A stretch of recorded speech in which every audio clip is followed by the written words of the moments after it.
ஸ்ரீ பராமரிப்பு பேச்சு பேராசிரியர் திருவாளர் கவியேந்தர் கவிரிஸ்ரே அவர்களை நம்முடைய பேச்சுகள் ஐயாவுடைய தலைப்பு வந்து பாத்தீங்கன்னா நவக்கிரகங்கள் நன்மை செய்யுமா தீமை செய்யுமா தலைப்பு பேசுறீங்களா அப்படிதானே பேசுகிறேன்.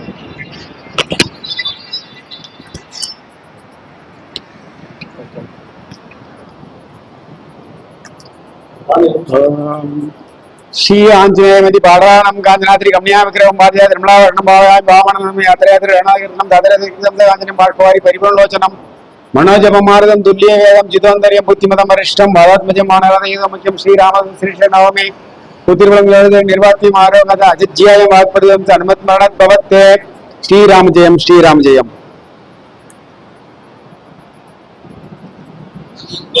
குரு பெரியவர்களே, குருமார்களே, எனக்கு பாடம் கற்பித்து தந்த குரு ஆசான்களே மற்றும் இங்க வந்திருக்கும் ஜோதிட ஜாம்புவான், ஜோதிட மேதையர், ஜோதிட ஆசிரியர் மற்றும் ஜோதிடம் பயில்பவர்கள் அனைவருக்கும் விழுப்புரம் மாவட்டம் கவிவேந்தர் கவியரசனின் பணிவான வணக்கங்கள்.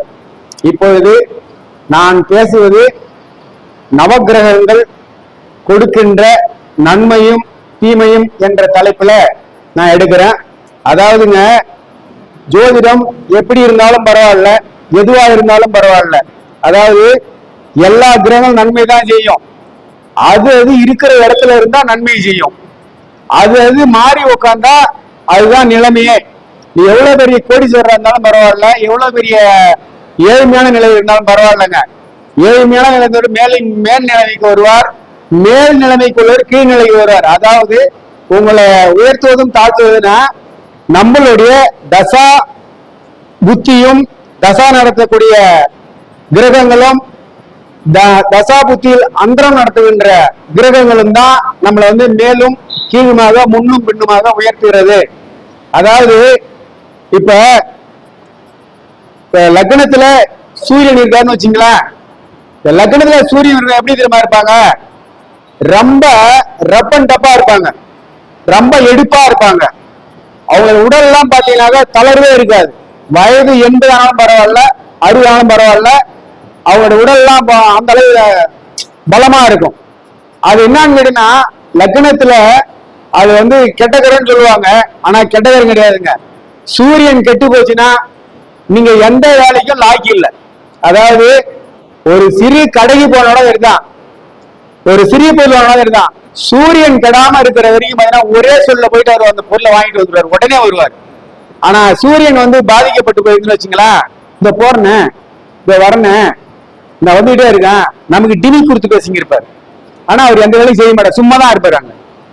அப்ப என்ன பண்ணு கேட்டா, சூரியன் பொறுத்த வரையில லக்னத்துல இருப்பது, 11ல இருப்பது, 9ல இருப்பது, 10ல இருப்பது, இதெல்லாம் நல்ல ஒரு லாபத்தை கொடுக்கும்.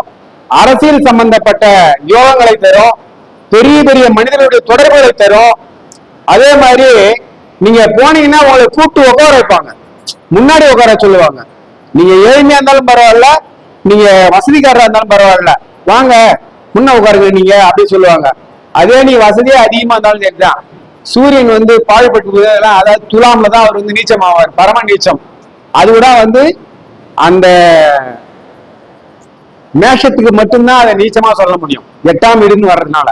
ஆனா மற்ற கிரகங்கள் அதை துலாம் நீசம் சொல்லக்கூடாது, அது பரம நீசம். அதனால அவங்களுக்கு மட்டும்தான் அது. மற்ற லக்னக்காரர்கள் அது நீசம் கிடையாது. மிதுனக்காரர்களா இருந்தா 5ஆம் இடத்துல சூரியன், அப்ப சிறப்பா இருப்பாங்கன்னு சொல்லலாம். அது மாதிரி எடுத்துக்கணும். அப்ப நன்மை செய்யும் அப்படின்னு சொல்லலாம். பொதுவா சூரியன் தான் நமக்கு இந்த உயிர்களை எல்லாம் உருவாக்குறதுக்கு ஒளி தரக்கூடிய கிரகங்களே அதுதான், சரிங்களா? 2வது சந்திரன்.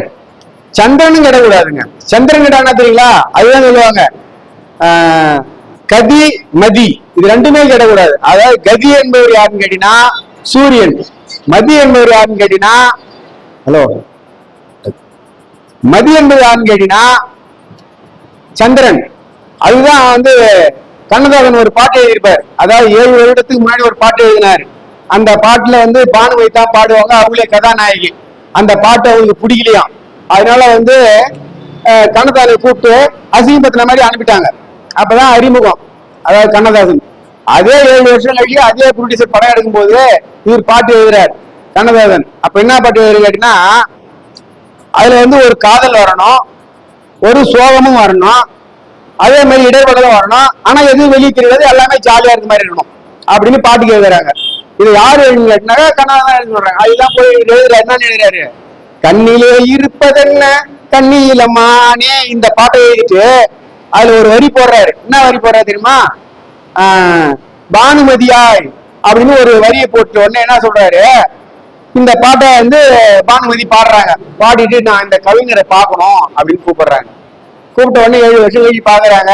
பார்த்துட்டு உடனே என்ன பண்ணிட்டாங்க, இவருடைய அதான் ஒரு பெண்களுக்கு வந்து ஒரு சின்ன எண்ணம், நீ என் பேரை தானே மரியாதையா வச்சு பாடுனீங்க அப்படின்னு கேட்டாங்க. அது சொன்னாரு அவரு, நான் உங்க பேரை வச்சு பாடலைங்க, பானு என்பது சூரியன், மதி என்பது சந்திரன், அதனால வச்சு பாடுறாங்கன்னு சொன்னாரு. அவனு ஒரு ஷேம்.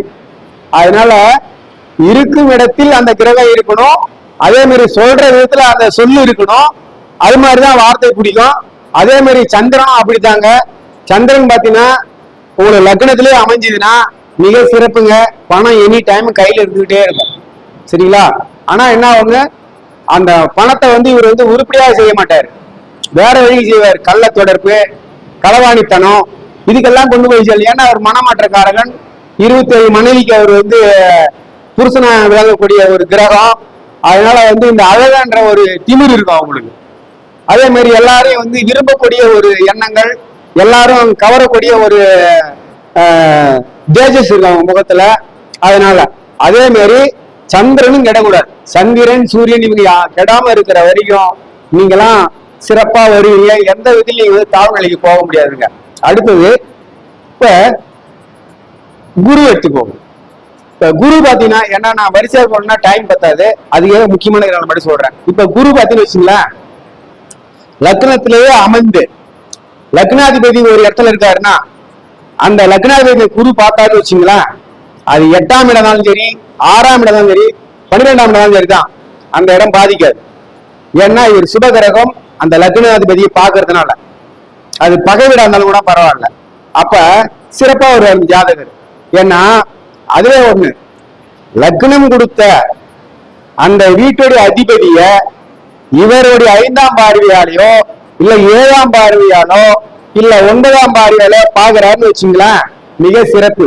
ஏன்னா ஒரு லக்னாதிபதிய ஒரு சுபகிரகம் பார்ப்பது சிறப்பு. அதாவது குரு மட்டும் கிடையாது, குரு பார்த்தாலும் நல்லது, சுக்கிரன் பார்த்தாலும் நல்லது, புதன் பார்த்தாலும் நல்லது, சிறப்பா இருக்கும். அதே மாதிரி 7ஆம் இடத்துல சுபகிரகங்கள் இருக்கிறது தான் அது மிக சிறப்பு. அந்த பெண்மணி வேலைக்கு போவாங்க, வேலைக்கு போய் சம்பாதிப்பாங்க.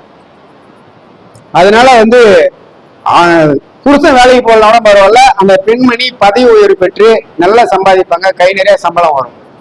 இது மாதிரி ஒரு நல்லது பண்ணோம். அதே மாதிரி குரு வந்து குரு உட்கார நட்சத்திரம் இல்ல அந்த நட்சத்திராதி அதிபதி, அந்த வீட்டுல இருக்கிற நட்சத்திரம் அதிபதியான்னு வச்சுங்களேன், அந்த நட்சத்திராதிபதி கெட்டு போய் 6ல போய் உட்கார்ந்தாலும் சரி, இல்ல 8ல போய் உட்காந்தாரு, 12ல போய் உட்கார்ந்தாலும் சரிதான், அவருடைய நட்சத்திரத்துல குரு பகவான் கால் வாங்கி இருந்தாருன்னா அந்த லக்னாதிபதிக்கு எந்த கெடுதியும் வராது. ஏன்னா அந்த அவருடைய இடம் தான் அவர் மாறி உட்காந்துட்டாரு. ஆனா அவருடைய நட்சத்திரத்துல இந்த குரு போய் உட்கார்ந்து போது அந்த மறைகின்ற நட்சத்திராதிபதிக்கு எந்த தோஷத்தையும் செய்யாது, எந்த கிரகமும். அப்ப இந்த கிரகம் நன்மை செய்யும். அதே ஒரு தீய கிரகம் சொல்றோம்னு வச்சுங்களேன், இப்ப சனி பகவானுக்கு கடும் பகை அப்படின்னு சொல்லுவோம், எதை, செவ்வாய். அந்த செவ்வாய் போய் அனுஷ நட்சத்திரத்துல உட்காந்துக்கிட்டாருன்னா இல்லாத பிரச்சனை எல்லாம் கொடுப்பாரு. என்னென்ன உனக்கு தோன்றும், அதான் என்ன எடுத்ததுமே மண்ணு பிரச்சனை, அப்புறம் பொண்ணு பிரச்சனை, அதுக்கப்புறம் வந்து சகோதரன் சகோதரிகள் பிரச்சனை, இது எல்லாம் கொண்டாந்து விடுவார். அதே அதே அனுஷ நட்சத்திரத்துல சனி பகவானோ இல்ல குரு பகவானோ இல்ல சுக்கிரன், சாதகமானவர் யாருக்குன்னா சனி பகவானுக்கு சுக்கிரன், புதன், இவங்கெல்லாம் வந்து சாதகமான கிரகங்கள். அதே மாதிரி ராகு கூட சொல்லலாம். ஆனா இந்த கிரகங்கள்ல இவங்க நல்ல கிரகங்களோட அவர் தொடர்பு பெற்றாருன்னா அவ்வளவும் நன்மையை செய்யுமே தவிர தீமையை செய்யாது. அது எந்தெந்த கிரகத்துக்கு எந்தெந்த கிரகங்கள் வந்து தீமையான கிரகமோ அது மட்டும்தான், அது அப்பப்ப செய்யாது. அதனுடைய தசா புத்தி வரணும், அதனுடைய தசா காலங்கள்ல அதனுடைய புத்தியில அதனுடைய அந்தரத்துலதான் இது நடக்கும். அதாவது சில கிரகங்களுக்கு வந்து 7 நாள் ஒரு அந்தரம், சில கிரகங்களுக்கு வந்து 1 மாதம் 10 நாள் எடுத்துக்கும், 12 நாள் எடுத்துக்கும். இந்த மாதிரி வரும்போது அந்த நன்மையை தீமையை கலந்தே செய்யும். அதாவது வரவும் போகவும் இருக்கும். அப்பதான் என்ன பண்ணுன்னா, ஒரு தீமையான பலன் நடக்க போகுதுன்னா அந்த சமயத்துல வந்து பணத்தை கையில வச்சிருக்க கூடாது, இல்லைன்னா எதனா ஒரு பொருளா மாத்திக்கணும், இல்லைன்னா நம்ம பொஞ்சாதி புள்ளிக்கு எதனா ஒரு பொருளா எடுத்து போட்டு விட்டுடணும். கையில பொருளா வச்சிருந்தோம்னா அது விரயத்தை கொடுக்கும். அதுக்குதான் அந்த திசா காலம் அறிஞ்சு, அதாவது இடம் பொருள் யாவல், அதாவது கால நேரம் வர்த்தமானம் அப்படின்னு சொல்றது அதுதாங்க. இத மாதிரி நம்ம பயன்படுத்திக்கிட்டோம்னா நம்மளுக்கு எந்த கிரகமும் நம்மளை வந்து எந்த தோஷத்துக்கும் போகாது.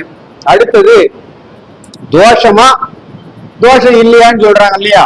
இப்ப வந்து நம்ம ஐயா சொல்லுவாரு, திரு வெள்ளையனையா சொல்லுவார் பாருங்க, அவரு 3 பரிகாரம் பண்ணணும் அப்பதாங்க சரி வந்து சொல்லுவாரு.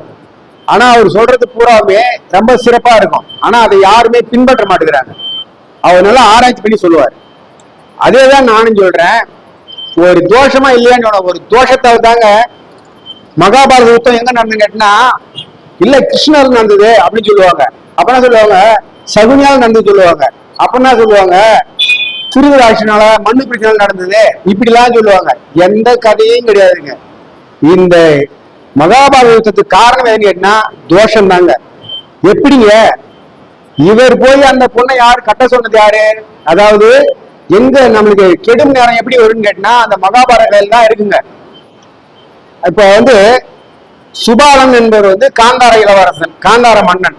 அந்த காந்தார மன்னன் வீட்டுல வந்து காந்தாரி இளவரசியா பிறகுறாங்க. அந்த இளவரசி ராகு தோஷம்.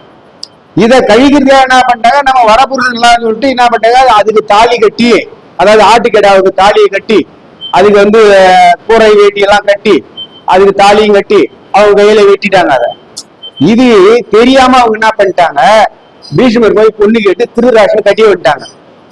அது கட்டி வந்த பிறகுதான் தெரியும் இந்த பொண்ணுக்கு தோஷம் கழிச்ச பொண்ணு, ஆட்டுக்கடாவுக்கு தாலி கட்ட பொண்ணு. அப்ப 2ஆம் தாரம் நான் கட்டி விட்டுமே, நம்ம குலத்துக்கு அவமானமாச்சேன்னு போயிட்டு அங்கதான் ஏற்படுது. அதனாலதான் என்ன பண்ணாரு, இத மனசுக்குள்ளே வச்சிருக்க பீஷ்மரு அவங்க 100 பேர் 101 பேர் அவங்களை எல்லாரையும் சிறையில் அடைச்சிட்டு ஒரு கொஞ்சம் ஒரு சாப்பாட்டை மட்டும் கொடுத்து எல்லாரும் சாப்பிட எப்படி சாப்பிடும் 100 பேரும். அதனால சுபாலன் என்ன பண்ணாரு, சகுனி எல்லாரோட சிறியவர் அவர் தான், நீங்க வாங்க நாங்க எல்லாம் செத்து போறோம், நீ தான் அறிவாளியா இருக்க, நீ இருந்தீங்களாம் இவன் வந்து உறவாடி உறவை கெடுத்துட்டு வான்னு சொல்லி கொடுத்துருவாங்க. அப்பதான் அதுக்கு பண்ண விட நல்லாதான் அடைப்பாரு சகுனி. அவங்க அப்பா தான் வாழால அடிச்சு அந்த காலை ஒடிச்சிட்டாரு. ஏன்னா உனக்கு இந்த வடு வந்து நான் சொன்ன வார்த்தை உனக்கு ஞாபகம் எடுத்துக்கிட்டே இருக்கும், அதனாலதான் இப்படி செய்யறேன்னு சொல்லிட்டாரு. அதே மாதிரி என்னுடைய விரல் எலும்பெல்லாம் வந்து நீ தாயமா போடு, நான் உனக்கு வந்து நீ கேட்கறத கொடுப்பேன், நீ தாய கட்ட ஆடு அப்படின்னு சொல்லி கொடுப்பாரு. அதுல இருந்துதான் ஆரம்பிக்குது இந்த சண்டை. சரிங்களா? அப்பதான் பார்த்து இந்த மாதிரி தோஷம் பிடிச்ச பொண்ணாச்சே அப்படின்னு சொல்லிட்டு பீஷ்மராலதான் அந்த காந்தாரி அந்த தோஷத்தால தாங்க அந்த சண்டையே உருவாகுது. அதனாலதாங்க வந்து கோட்டைக்குள்ள வரார் யாரு, சகுனி. அப்பதான் இந்த உள்வேலைதான் நடக்குது. அதாங்க யானை வரும் பின்னே மணி ஓசை வரும் முன்னேன்னு சொல்ற மாதிரிதான் நமக்கு கேடு வரும் பின்னே எதிர்காலம் கெட்டு வரும் முன்னே. அதாவது நாளைக்கு வர்றது நமக்கு விபத்துக்குள்ள விபரீதமா வருதுன்னா இன்னைக்கே நமக்கு வந்து நம்ம பேச்சுல வந்து சில பேர் குற்றம் சொல்லுவாங்க, சில பேர் வந்து இவரா அவரான்ட்டு நம்மள புறம் பேசுவாங்க.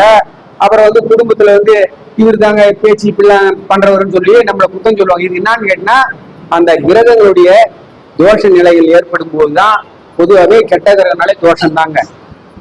இதுக்கு வந்து ராகு தான் தோஷம் மட்டும் சொல்லக்கூடாது. எல்லா கிரகங்களும் நம்மளுக்கு தேவையில்லாத இடங்கள்ல இருந்தா அது தோஷம்தான். இதுதாங்க இந்த கிரகங்கள் செய்யக்கூடியது.